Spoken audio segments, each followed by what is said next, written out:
Hallelujah. प्रभु यीशु के सामर्थ्य नाम में आप सभी को जय मसीह की। परमेश्वर आप सबको बहुत आयत से आशीष दे। मेरे प्रियो, मैं परमेश्वर का धन्यवाद करता हूँ कि प्रभु ने आज अपने जीवित वचन को दिया है कि मैं आप लोगों के साथ में शेयर करूँ। मेरे प्रियो, इस समय हम लोग वचन में जाने से पहले प्रार्थना करेंगे और आज हम परमेश्वर से प्रार्थना करेंगे कि परमेश्वर अपने वचन के द्वारा हमें सिखाए और हमसे बातचीत करें। आइए हम इस समय परमेश्वर की उपस्थिति में जाएं।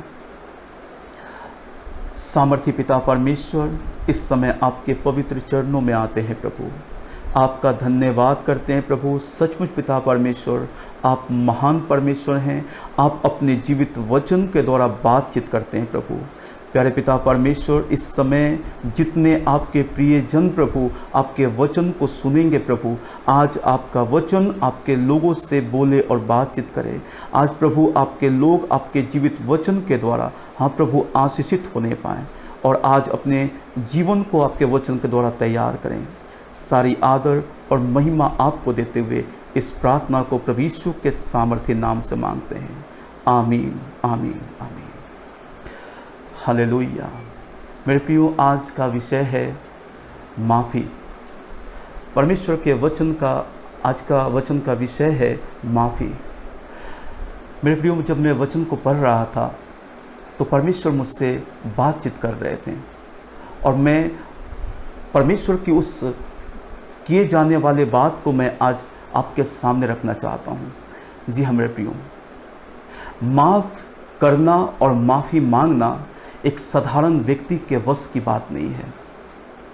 मैं फिर से कहूँगा, माफ़ करना और माफ़ी मांगना एक साधारण व्यक्ति के वश की बात नहीं है।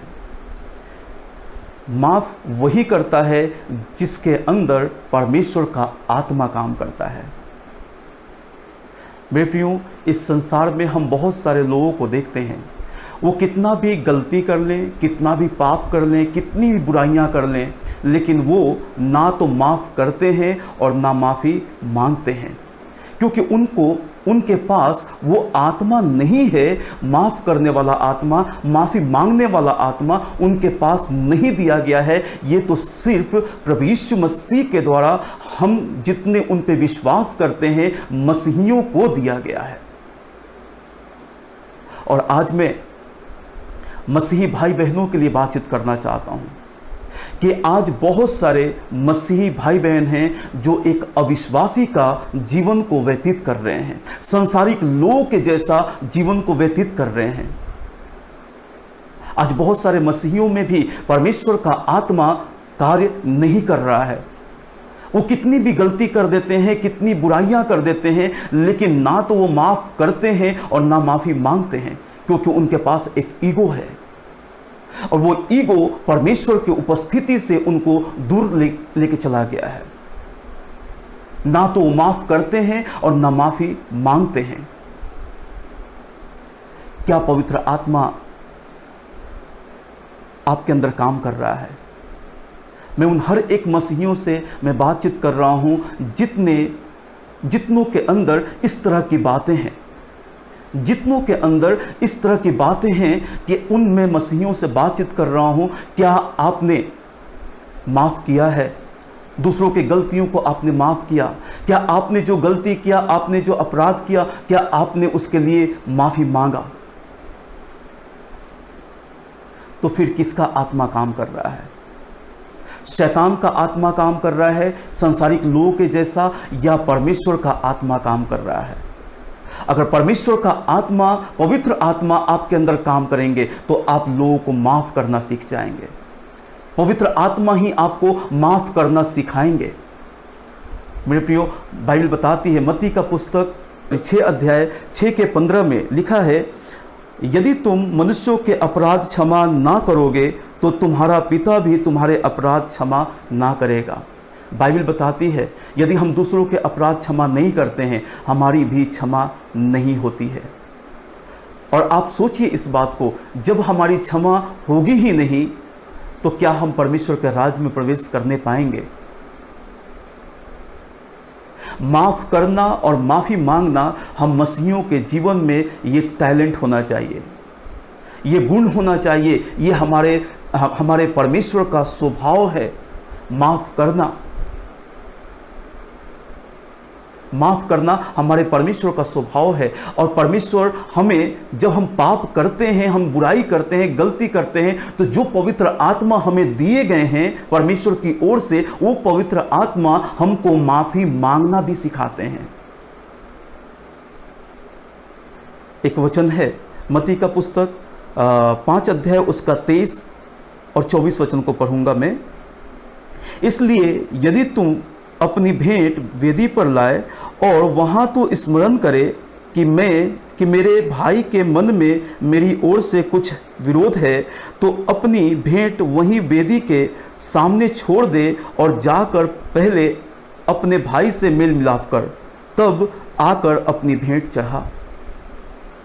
माफ़ करना, माफ़ी मांगना, ये हमारे परमेश्वर ने हमको सिखाया है। पवित्र आत्मा हमको सिखाते हैं, और पवित्र आत्मा इसलिए हमारे अंदर आए हैं, हमारे जीवन में आए हैं कि वो हमको पवित्र बनाएं। और हम माफ़ करना, माफ़ी मांगना ही नहीं सीखेंगे तो क्या पवित्र आत्मा का कार्य आपके अंदर हो रहा है, हमारे अंदर हो रहा है? इस बात को आज हमें सोचने की ज़रूरत है, विचार करने की ज़रूरत है। बस मैं इतना ही कहूँगा कि माफ़ करना और माफ़ी मांगना ये सिर्फ परमेश्वर के लोगों में ही पाया जाता है, ये अविश्वासी लोगों में नहीं पाया जाता। और आज बहुत सारे मसीही भाई बहन ऐसे हैं जो अविश्वासियों के जैसे जीवन को जी रहे हैं, वो ना तो माफ़ करते हैं और ना माफ़ी मांगते हैं। तो ऐसे लोगों को मैं आज कहना चाहता हूँ कि उनका जो जीवन है वो नरक के आग में मिलेगा। परमेश्वर ऐसे लोगों को अपने राज्य में वो ग्रहण नहीं करेंगे, क्योंकि बाइबल बताती है मत्ती 6:15 में कि जब तक आप माफ़ नहीं करेंगे आपकी भी माफ़ी नहीं होगी। तो आज माफ़ करना सीखें, माफ़ी मांगना सीखें, ईगो को ख़त्म करें, घमंड को ख़त्म करें, सांसारिक लोगों के जैसा अपने जीवन को हम ना बनाएं, क्योंकि हम एक ऐसे तैयारी में लगे हुए हैं जो परमेश्वर के राज्य में ये तैयारी हमको लेके जाएगा। और हर एक बातों से, प्रभु के हर एक वचनों से अपने जीवन को हमें तैयार करना है मेरे प्रियो। अपने ईगो को खत्म करें, अपने घमंड को खत्म करें और परमेश्वर की उपस्थिति में आके एक जन्मे हुए बच्चे के समान अपने जीवन को व्यतीत करें। एक छोटे बच्चे के समान उसको 2 थप्पड़ मार दीजिए, वो रो लेता है, लेकिन फिर कुछ देर के बाद वो बुरा नहीं मानता। फिर कुछ देर के बाद वो जिसने मारा उसके पास फिर जाकर के वो खेलता है, वो भुला देता है, हर एक छोटी छोटी बातों को भुला देता है।